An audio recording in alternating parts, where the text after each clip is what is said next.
Good morning, friends. আজি আহিছোঁ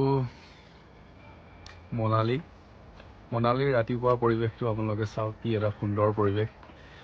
আৰু এফালে গেষ্ট হাউচবিলাক আছে, এফালে আছে গেষ্ট হাউচ, বাহিৰৰ মানুহবিলাক থাকেহি। আমি ইয়াতে আছিলোঁ আৰু আমি আগলৈ দেখাম ৰাতিপুৱাৰ এটা কি সুন্দৰ পৰিৱেশ, কি চাফা জেগাবিলাক চাওক, জেগাবিলাক সুন্দৰ চাফা জেগা হয়।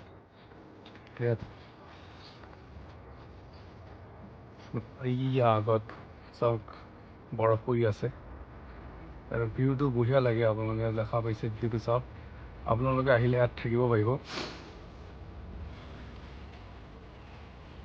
আৰু তাতে গছবিলাক কি সুন্দৰভাৱে কটা হৈ আছে, আপোনালোকে চাওক গছবিলাক কি সুন্দৰভাৱে কটা হৈ আছে। আগৰ পৰিৱেশটো আপোনালোকে চাওক, আৰু এই ঘৰবিলাক দেখিছে নাই, কি এটা সুন্দৰ।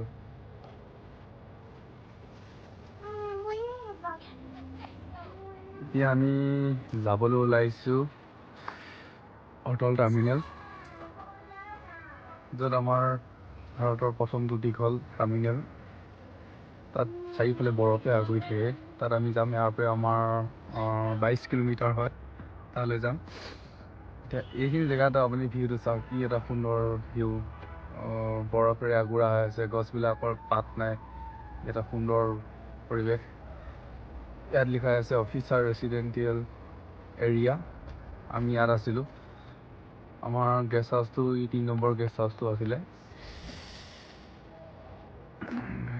আৰু ইফালে নাম গাই আছে মন্দিৰত, এটা সুন্দৰ পৰিৱেশ চাওক।